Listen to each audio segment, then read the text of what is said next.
This is the T92E1, a Tier 9 American Tech Tree light tank. There's a lot of people that always try to say this game is pay to win when this vehicle exists, and I'd be willing to say that the 92E1 is one of the most overpowered tanks in all of Blitz. I am currently rocking a 78% win rate with over 3,000 average damage in the vehicle. And honestly, if I really tried, I could probably do a heck of a lot better. This vehicle is busted. In today's video, I will be showcasing why, just as usual, this is the case. I've probably made like 6, maybe this is the 7th video on the T92E1. I probably make one every half a year or so. And the reason is because, A, it's a super fun tank to play. When I scroll through the vehicles in my garage, I'm like, what do I want to make a video on? This is always one of the vehicles that pops up because it's always an easy video. It gets out damage, it's super fun to record with, and at the same time, there's usually not too much sadness in a video when I play in this tank. It has a couple busted things going for it. First of all, it has a crap ton of alpha damage, 560 with its APCR standard. That is enough to take a third off of any tier 8 heavy, and it's enough to take almost half off of any tier 8 medium. When you pair that with the fact the vehicle has decent shell velocity, it has 340 millimeters of heat pen, which is the most you will find on any tier 9 medium or light. In fact, it's more than any tier 10 medium or light from the Sheridan. It's kind of busted there alone. It also has pretty good aiming time overall. It's a busted vehicle. There's really nothing else to say. Everything about this tank is just nutty. So we got the Boss Chatillon off to the side, and we're not able to get a shell into the bat chat yet. But maybe, just maybe, we can send the Boss Chatillon. Let's see. Oh, and he is going to send us, interestingly. But I'm just going to leave. Goodbye. That's great. Alright, well, obviously that bat chat is not very happy with me. And we're just going to reload here.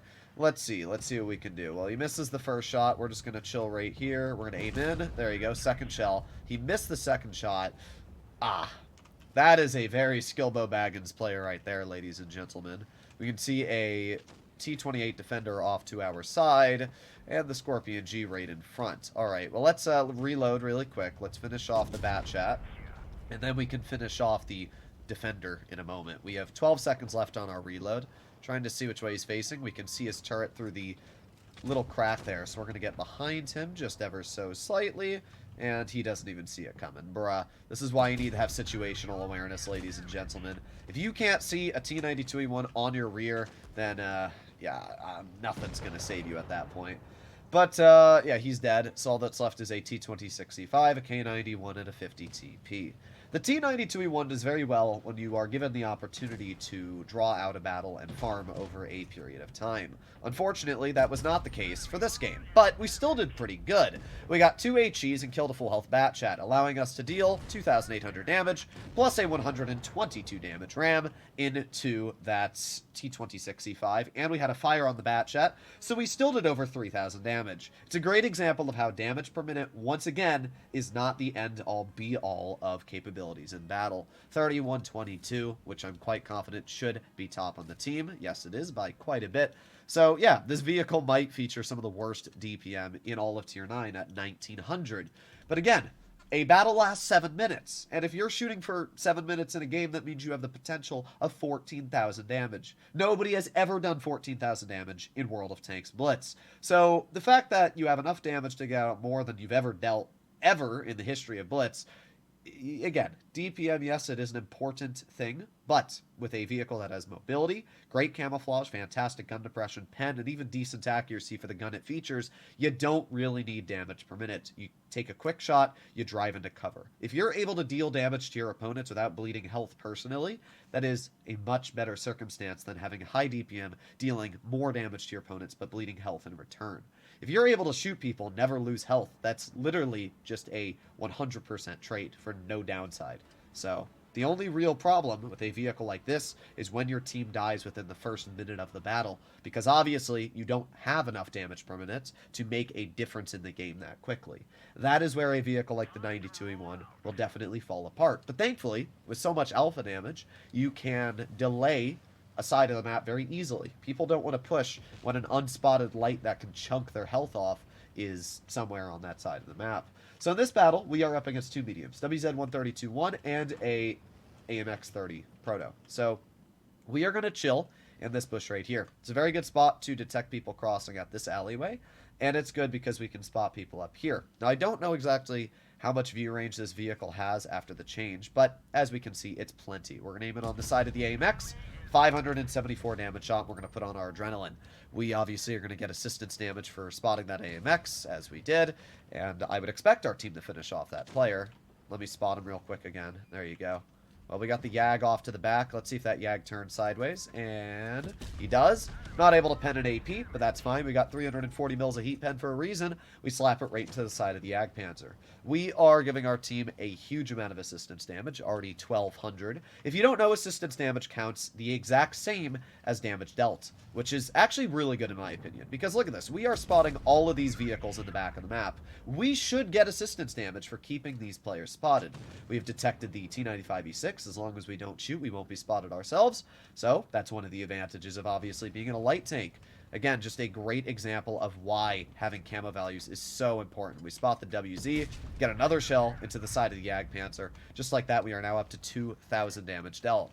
Now, unfortunately, even though we're doing a lot of spots here, our team isn't really doing much in return, which is a little disappointing. 183's off to our side. Don't want to be shot by that.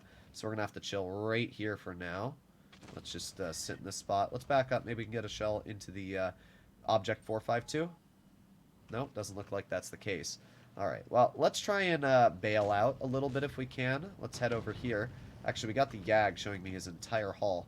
I wonder if we can just drive up this ridge really quick, aim it on the side of the Yag, and there you go. Another nice 500 damage shot into his vehicle.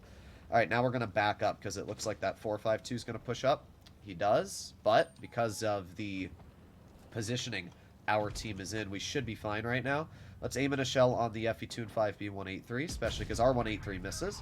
Nice, easy shot into his vehicle. Just like that, we are already over 3,000 damage. You can see how I've been able to use the alpha of this vehicle to our advantage. And not only that, but bleed basically 0 health this entire game. We got the 4005 off to the side. Not able to get a shell into that yet. But let's see. We got the WZ. Let's aim at an HE. Yeah, nice 660 damage slap right into his engine deck.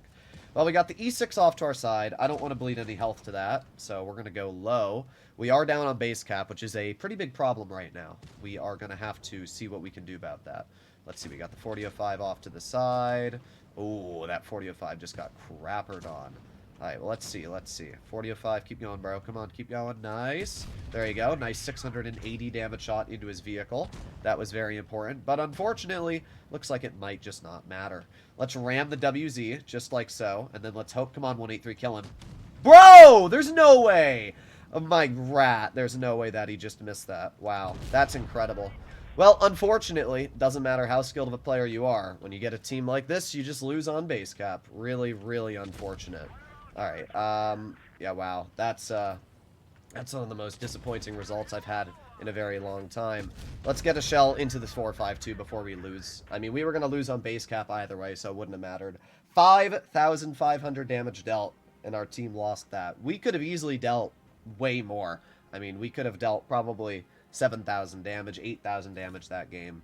Yes, was because of Supremacy, but I'm not turning off Supremacy. Ever since I went to Encounter, teams literally went down the drain like crazy in terms of skill. And I think it's because, as I always say, there's two reasons. A, base cap allows you to know where the enemy team is, and they aren't. If an enemy team is capturing base A on one map, and it's capturing very fast, you know that they have a lot of tanks there, so you can play more aggressive on base B or C. At the same time, it also guides people to bases, which means that you will know that there's more coherency in the maps. So yes, it was a defeat, but we still did an insane amount of damage at 5,800. Very disappointed that this 183 missed that shot. I don't know which 183 it was, to be honest, but either way, terrible plays from our team. As I always say, and this is why I keep telling people like me, you can't say the 183 is a good vehicle for people to grind. We lost this game most likely because we had a 183. In fact, two 183s on our team. If those were swapped out for, I don't know, another medium like the enemy team had, guaranteed could have been a win. But oh well. We did the best we could, and that's all there really is to say. I can't get too mad. Hopefully you all enjoyed today's video, and I'll see you in the next one. Bye-bye.